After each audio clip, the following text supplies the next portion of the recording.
ஜெய் சாய்ராம், ஜெய் ஜெய் சாய்ராம். என் அன்பு பிரியமே, வாழ்க்கையை புரிந்து கொள்ள முயற்சி செய்யாதே. உனக்கு கிடைத்திருக்கும் அந்த பொக்கிஷமான வாழ்க்கையை வாழ். அப்பொழுது தெரியும் வாழ்க்கையின் ரகசியம் என்னவென்று. அதேபோல் அன்பையும் புரிந்து கொள்ள முயற்சி செய்யாதே என் குழந்தையே. அந்த அன்பிற்குள்ளேயே சென்றுவிடு. பிறகு நீ அறிந்து கொள்வாய் அன்பின் மகத்துவம் என்று. அந்த புரிதல் உன்னுடைய அனுபவத்திலிருந்து வெளிவரும். என் அன்பு தங்கமே, நான் உன் குறைகளை தீர்த்து வைக்கும் பொழுது நீ சாயப்பாவை முழுவதுமாக நம்புகிறாய். ஆனால் உன் குறைகள் தீராத பொழுது, நான் அந்த குறைகளை தீர்க்காத போது உன்னை விட அதிகமாக நம்பிக்கை நான் உன்மேல் வைத்திருக்கிறேன் என்பதை புரிந்து கொள். அதற்கான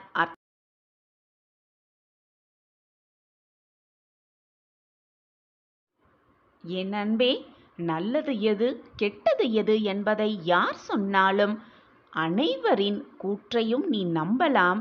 ஆனால் ஆராய மட்டும் மறந்துவிடு. என் பிரியமே, நீ என்ன நினைக்கிறாய், உன் மனதில் என்ன ஓடிக்கொண்டிருக்கிறது என்பது எனக்கு தெரியும். உனக்கு தர வேண்டியதை கண்டிப்பாக நான் தருகிறேன். உன்னுடைய அனைத்து பிரார்த்தனையும் பலனை நிச்சயமாக தரப்போகிறது. உன் துன்பங்கள் எல்லாம் ஒழியப் போகிறது. உன்னுடைய விருப்பங்கள் அனைத்தும் நிறைவேறப் போகிறது. எப்பொழுதுமே, எல்லா நாளும், எல்லா நேரமும் நான் உன்னுடனேயே கண்ணுக்கு புலப்படாமல் வந்து கொண்டுதான் இருக்கிறேன். எனவே பயப்படாதே, கவலையோடு இருக்காதே. நான் எப்பொழுதும் உன் அருகிலேயே இருக்கிறேன் என்பதை மறந்து விடாதே. தாளிடப்பட்ட கதவுகள் என்னுடைய நுழைவை தடுத்துவிட முடியாது. யாருமே என்னுடைய நுழைவை தடுக்கவே முடியாது. நான் உன்னை பார்த்து கொண்டுதான் இருக்கிறேன். எல்லா திசைகளிலிருந்தும் என் பார்வை எப்பொழுதும் உன் மீதுதான் உள்ளது குழந்தையே. நீ எப்பொழுதும் என்னையே நினைத்து கொண்டிரு. என் நாம ஸ்மரணத்தை மீண்டும் மீண்டும் உச்சரித்து கொண்டே இரு. நல்ல நல்ல எண்ணங்களை மீண்டும் மீண்டும் உன் எண்ணத்தில் வைத்து கொண்டே இரு. உனக்கான நல்லது அனைத்தையும் நான் உனக்கு செய்வேன். நீ அழைக்கும் பொழுதும், வேதனையில் நீ அப்பாவை கூப்பிடும் பொழுதும் நான் வரவில்லையே என்று என்மேல் கோபமாக இருக்கிறாய் குழந்தையே. அப்படி இல்லை என் மகனே, என் மகளே. நான் நீ அழைத்தவுடன் கூப்பிட்ட குரலுக்கு உடனே நான் வந்து கொண்டுதான் இருக்கிறேன். உன்னால் தான் என் வருகையை அறிந்து கொள்ள முடியாமல் வேதனையோடு இருக்கிறாய். நீ வேதனையோடு இருப்பதால் தான் என் வரவை உன்னால் உணர்ந்து கொள்ளவும் முடியவில்லை, புரிந்து கொள்ளவும் முடியவில்லை என் பிரியமே. எப்பவுமே காத்திருக்க கற்றுக்கொள். எதற்குமே ஒரு நேரம் காலம் என்று இருக்கிறது. உனக்கான காலமும் நேரமும் கூடி வரும் பொழுது உனக்கு வரவேண்டிய சந்தோஷமும் மகிழ்ச்சியும் நிச்சயமாக உன்னிடம்தான் இருக்கும். வேறு எங்கும் செல்லாது என் தங்கமே. அவசரப்படுவதால், நினைத்தவுடன் எல்லாம் கிடைத்துவிட வேண்டும் என்று ஆசைப்படுவதால், பேராசைப்படுவதால் எதுவுமே ஆகப்போவதில்லை என் பிள்ளையே. பொறுத்திருந்துதான் பெற்றுக்கொள்ள வேண்டும் அனைத்தையும். காத்திருந்து பின் கிடைக்கும் வெற்றிதான் இரட்டிப்பு மகிழ்ச்சியாகவே இருக்கும். அந்த மகிழ்ச்சியை, காத்திருந்து பின் கிடைக்கும் மகிழ்ச்சியை அனுபவிப்பவர்களுக்கே அதன் உண்மையான அர்த்தமும் புரியும். நான் உனக்கு ஒரு வாக்கு தருகிறேன். எந்த ஒரு பிரச்சனையாக இருந்தாலும், சோதனை காலமாக இருந்தாலும், நிச்சயமாக நீ அதிலிருந்து மீண்டு சர்வ நிச்சயமாக உன் வாழ்க்கையில் சந்தோஷமாக அனுபவிப்பாய். சந்தோஷத்தை மட்டுமே அனுபவிப்பாய். நீ செய்ய வேண்டிய ஒரே ஒரு வேலை உன் சாயப்பாவை முழுவதுமாக நம்புவதுதான். முழுமையாக நம்பி சாயப்பாவின் பாதத்தில் சரணடைந்தாலே போதும். உனக்கு தேவையானது, நீ ஆசைப்பட்டது, நீ விருப்பப்படுவது எல்லாம் உனக்கு சர்வ நிச்சயமாக நடக்கும், நிகழ்ந்தே தீரும். உன் அப்பா உன்னோடு இருக்கும் வரை இல்லை என்ற வார்த்தை கூட உன் வாழ்க்கையில் நுழையவே முடியாது என் பிள்ளையே. ஒன்றை நன்றாக சிந்தித்துப் பார். எப்படி சாயப்பா நம் வாழ்க்கையில் நுழைந்தார், நம் வாழ்க்கையில் அவருடைய நுழைவு எப்படி வந்தது என்பதை சிந்தித்துப் பார். உனக்கே அது பிரமிப்பாக இருக்கும். அனைவருக்குமே ஏதாவது ஒரு அதிசயம் வாழ்க்கையில் நிகழ்ந்திருக்கும். அதுவும் சாயப்பா மூலம் நிகழ்ந்தே இருக்கும்.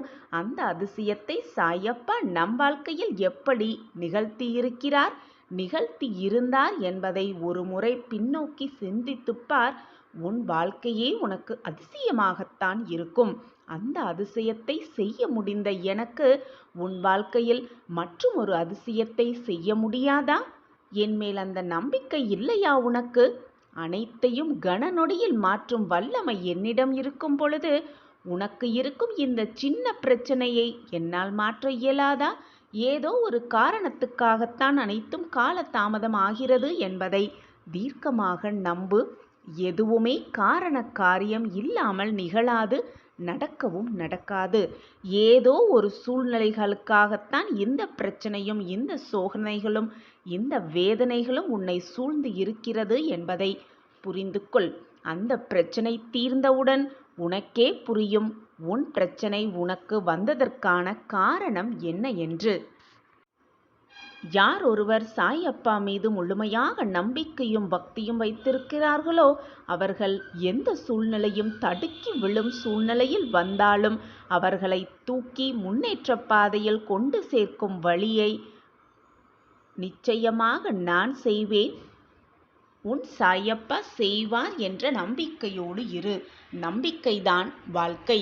நம்பிக்கையோடு இருப்பவர்கள் எவருமே தோற்றதாக சரித்திரமே இல்லை என் குழந்தையே. அதுவும் உன் மீது நம்பிக்கை வை, உன் வாழ்க்கை மீது முழுமையாக நம்பிக்கை வை, உன் சாயப்பா மீது அதைவிட முழுமையாக நம்பிக்கை வை. என்னை நம்பியவர்களை நான் எப்பொழுதும் கைவிட்டதே இல்லை, வெறும் கையோடு அனுப்பியதும் இல்லை. என்னை முழுமையாக நம்பிவிட்டாயல்லவா, பின் ஏன் இந்த மனக்குழப்பம் உனக்குள்? 1000 தோல்விகளை நீ ஒரு விஷயத்தில் அடைந்தாலும் சற்றும் சளைக்காத போராட்ட குணம் ஒன்று உன்னிடம் இருக்குமேயானால் உன் போல் வெற்றியாளன் இந்த உலகில் இன்னும் உருவாகவில்லை என்பதை புரிந்து கொள்.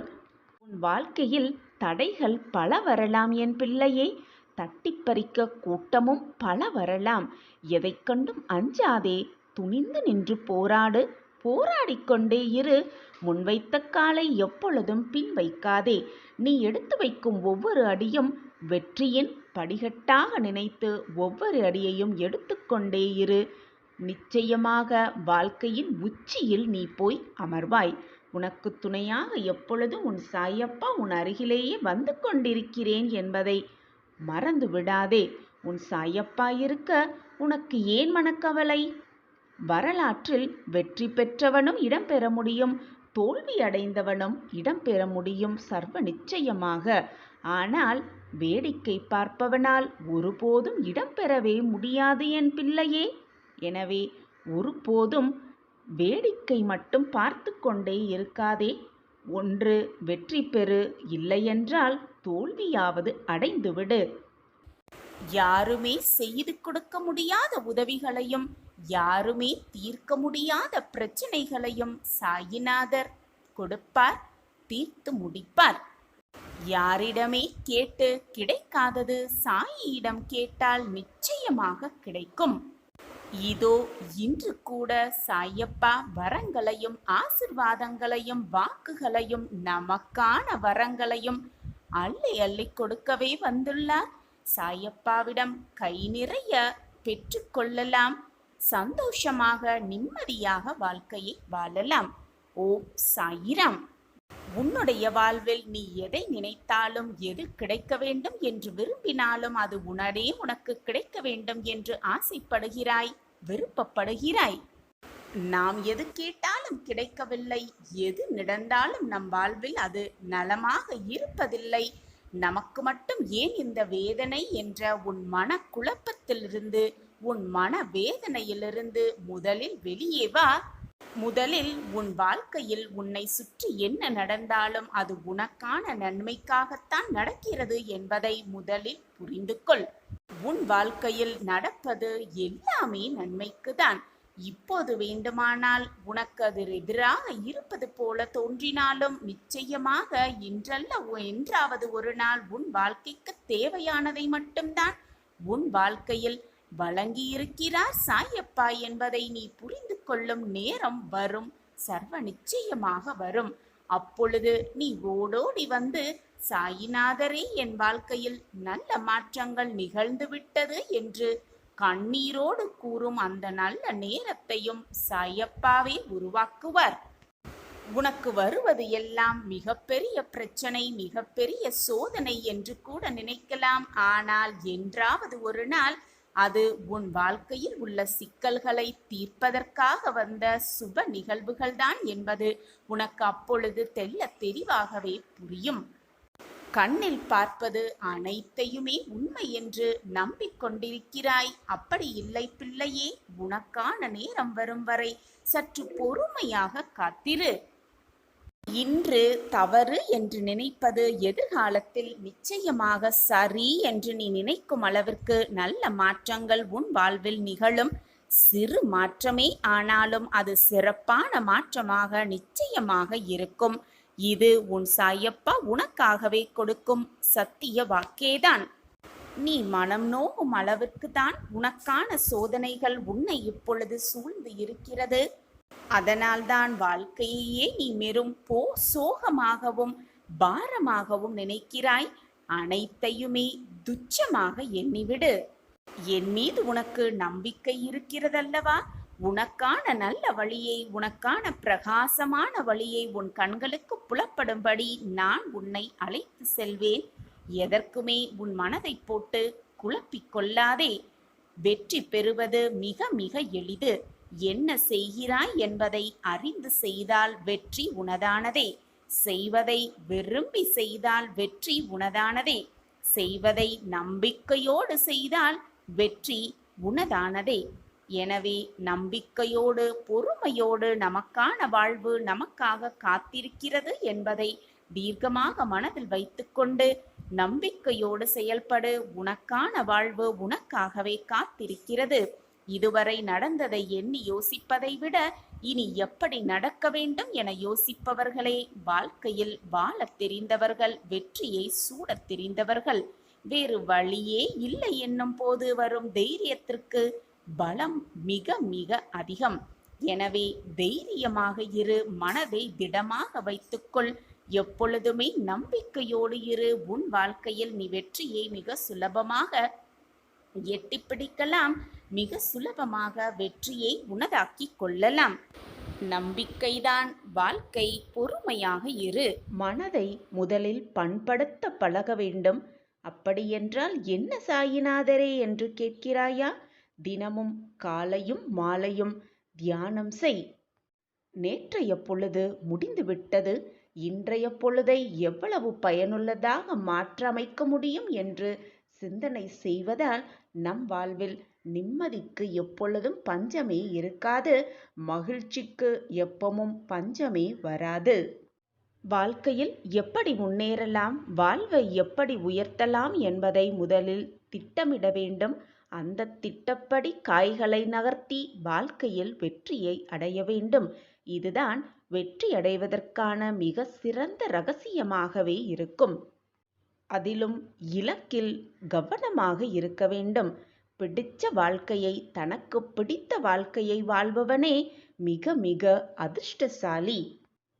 எந்த வாழ்க்கையாக இருந்தாலும், தனக்கு என்ன வாழ்க்கை கிடைத்திருந்தாலும் தனக்கு பிடித்த மாதிரி வாழ்க்கையை வாழ்பவனே புத்திசாலியாகிறான். மாற்றங்கள் என்ற ஒன்றே இந்த உலகத்தில் இறைவன் தோற்றுவித்த மாறாத நியதி. இந்த ஒரு விஷயத்தை புரிந்து கொண்டு நாம் வாழ கற்றுக்கொண்டோமேயானால் யாருடைய மாறுதல்களும் நம் வாழ்வில் பெரும் தாக்கத்தையும் பெரும் ஏமாற்றத்தையும் ஏற்படுத்தாது. எப்பொழுது உன் சாயி தேவாவிடம் பேசும் பழக்கத்தை நீ ஏற்படுத்திக் கொள்கிறாயோ அப்பொழுதிலிருந்து தனிமையாக இருக்கிறோமே என்று உன் மனம் வருந்தவே வருந்தாது. நான் தான் உனக்கு துணையாக இருக்கிறேனே, பின் எப்படி உன் மனதிற்கு அந்த ஏக்கம் வரும்? நான் எப்படி வரவிடுவேன்? நான் உன்னோடு எப்பொழுதும் பேசிக்கொண்டுதான் இருக்கிறேன். நீ என்னை உணர்ந்து கொள். நடப்பது எல்லாம் நன்மைக்கே. கூடிய விரைவில் நீ நல்ல செய்தியை, மகிழ்ச்சியான செய்தியை நிச்சயமாக கேட்பாய். நீ இன்னும் உன் இழப்பை நினைத்தே வருந்திக் கொண்டிருக்கிறாயே. உன் இழப்பு என்பது மிக பெரியதுதான். ஆனால் அதற்காக அதையே நினைத்து கொண்டிருந்தால் எல்லாம் சரியாகிவிடுமா? அல்லது ஏதாவது மாறிதான் விடுமா? நன்றாக சிந்தித்துப் பார். உன்னிடம் இருந்து போன எந்த பொருளுக்காகவும் எப்பொழுதுமே வருந்தாதே. என்றோ ஒரு நாள் அது உன்னை விட்டு போகத்தான் போகிறது, அல்லது நீ அதை விட்டு போகத்தான் வேண்டும். இதுதான் வாழ்க்கையின் நியதி. எதுவுமே நிரந்தரமல்ல. உலகமே நிரந்தரமல்ல. உன் உடலும் உனக்கு நிரந்தரம் அல்ல. ராஜாக்கள் கூலிகளாக ஆவதும் கூலிகள் ராஜாக்கள் ஆவதும் தான் உலக இயல்பு. உலகம் மாறிக்கொண்டேதான் இருக்கும். எது உன்னிடம் இருந்து பறிக்கப்பட்டதோ அதை போன்று 1000 மடங்கு உனக்கு கிடைக்கும். நான் கிடைக்க வைப்பேன். அது கிடைக்க நீ தைரியத்தோடு இருக்க வேண்டும்.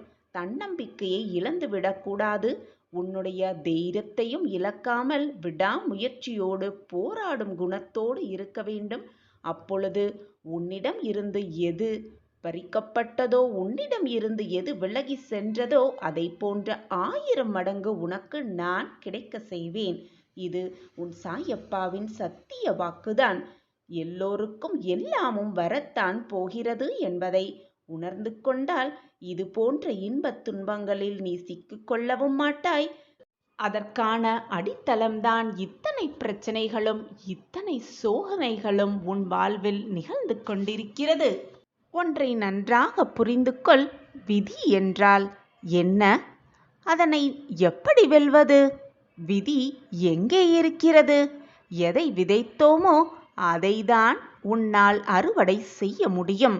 உனது விதியை நீயேதான் வகுத்து கொள்கிறாய். எனவே அந்த விதியை பொருட்டு தூற்றுவதற்கும் ஒருவரும் இல்லை, போற்றுவதற்கும் ஒருவரும் இல்லை. உன் விதியை நீயேதானே வகுத்து கொள்கிறாய். காற்று வீசியபடிதான் இருக்கிறது எப்பொழுதும். பாய்மரங்களை விரித்து காற்றை தனக்கு சாதகமாக பயன்படுத்தி கொள்ளும் கப்பல்கள் தங்கள் வழியே முன்னேறி செல்கின்றன. ஆனால் பாய்களை சுருட்டி வைத்துள்ள கப்பல்கள் காற்றை ஏற்று பயன் பெறுவதே இல்லை. இப்படி அந்த பாய்மரங்களை வைத்து தன்னுடைய வேலையை செய்து கொள்ளும் அந்த கப்பல்கள் நினைக்குமா இது காற்றினுடைய குற்றம் என்று? அதனால் நீ வகுத்து கொண்ட விதியின் வழியில் நீ செல்வதால் அதை வெல்வது என்ற பேச்சுக்கே இடமில்லை. ஏனென்றால் அந்த விதியையே நீதானே வகுத்திருக்கிறாய். பின் அதை வெல்வது எப்படி, அதை வீழ்த்துவது எப்படி என்ற பேச்சு நியாயமாகுமா? வெற்றி பெறும் தகுதி இந்த உலகத்தில் உள்ள எல்லோருக்குமே உண்டு. வெற்றிக்கு ஆசைப்படுபவர்கள் தேவையில்லாத விஷயங்களை பற்றி அலட்டிக்கொள்வதில் தன்னுடைய சக்தியை சிதறவிடக்கூடாது. அமைதியுடனும் ஆண்மையுடனும் ஆக்கப்பூர்வமாக பணிகளில் ஈடுபட வேண்டும். அப்படி ஈடுபட்டால் வெற்றியை மிக சுலபமாக அடையலாம். யார் ஒருவர் எதை பெறுவதற்கு தகுதியுடையவராக இருக்கிறாரோ அதை அவர் பெறாமல் தடுத்து நிறுத்துவதற்கு இந்த பிரபஞ்சத்தில் உள்ள எந்த சக்தியாலும் முடியவே முடியாது. இதுதான் உண்மையிலும் உண்மை. எல்லா சந்தர்ப்பங்களையும் நான் உன்னை அன்போடு அரவணைத்து கொண்டுதான் வருகிறேன். உனக்கு செய்ய வேண்டியதை, உனக்கு கொடுக்க வேண்டியதை, உன் வாழ்க்கைக்கு தேவையானதை என்ன என்பதை சிந்தித்து அதன்படிதான் நான் செயல்பட்டு கொண்டிருக்கிறேன். சரியான நேரத்தில் தக்க சமயத்தில் நான் உனக்காததை செய்வேன். அதுவரை சற்று பொறுமையாகத்தான் நீ இருக்க வேண்டும். என் மீது நீ முழு நம்பிக்கையாக இருக்கும் பொழுது உனக்கான் என் நியாயத்தை நான் உனக்கு செய்யாமல் விடுவேனா? இதுதான் நீ உன் சாயப்பா மீது வைத்திருக்கும் நம்பிக்கையா? இதுதான் உன் சாயப்பா மீது நீ வைத்திருக்கும் அன்பா? உன் சாயப்பா பற்றி முழுமையாக அறிந்திருந்தும் உனக்குள் ஏன் இந்த கேள்வி? நீ இது நாள் வரை இழந்த அனைத்தையும் மீண்டும் பெறுவாய். அதற்கு நான் உனக்கு துணையாக எப்பொழுதுமே இருப்பேன். அதற்கு நானே பொறுப்பு. நீ விரும்பியது அனைத்தும் உனக்கு தாமதமாகிறது என்றால் அதற்கு உன்னுடைய விதிதான் காரணம். உன்னுடைய கர்ம வினைதான் காரணம். அந்த கர்மவினையும் நீயே ஏற்படுத்தி கொண்டதுதான். அந்த விதியும் நீயே வகுத்து கொண்டதுதான். எனவே உன் கர்மவினையை நீ கழித்துதான் ஆக வேண்டும். உன் விதியையும் நீ போராடி வென்றுதான் ஆக வேண்டும். யாரும் உன் வாழ்க்கையை வாழ முடியாது. யாருக்காகவும் நீ உன் வாழ்க்கையை விட்டுத்தரவும் முடியாது. உன் வாழ்க்கை உனக்குத்தான். உனக்கு வரும் சோகங்களும் இன்பங்களும் துக்கங்களும் சோதனைகளும் சந்தோஷங்களும் நீதான் அனுபவித்தாக வேண்டும். உனக்காக மற்றவர்கள் உன் வாழ்க்கையை வாழவே முடியாது. இதுதான் உண்மையிலும் உண்மை. உனக்காக உன் கர்மாக்களை என்னுடைய தட்சணையாக பெற்றுக்கொண்டு உனக்கான புண்ணியத்தை சேர்த்து கொண்டிருக்கிறேன். உன் கர்மாவின் வலிமைகளையும் குறைக்கும் வேலையில் நான் ஈடுபட்டு கொண்டுதான் இருக்கிறேன். ஆனால் அதற்குள் என் சாயிநாதர் எனக்கு எதுவுமே செய்யவில்லை. என்னை சுற்றி இருப்பவர்கள் எல்லாம் நன்றாக சுகமாக வாழ்ந்து கொண்டிருக்கிறார்கள். ஆனால் நான் மட்டும் வேதனையில் தவித்து கொண்டிருக்கிறேன். ரணங்களை சுமந்து கொண்டிருக்கிறேன். நடைப்பிணமாய் வாழ்ந்து கொண்டிருக்கிறேன் என்று நீ என்னிடமே வந்து புலம்புகிறாய். நான் எதுவும் செய்யவில்லை என்று என்னிடமே வந்து முறையிடுகிறாய், மன்றாடுகிறாய். நான் உனக்கு தேவையானதை தக்க சமயத்தில் கொடுப்பதற்காகவே வேலை செய்து கொண்டிருக்கிறேன். அதற்கு சிறிது காலதாமதம் ஆகும் தானே? அதுவரை உன்னால் பொறுமையாக காத்திருக்க முடியாதா? ஏன் இந்த புலம்பல் உன் மனதில்?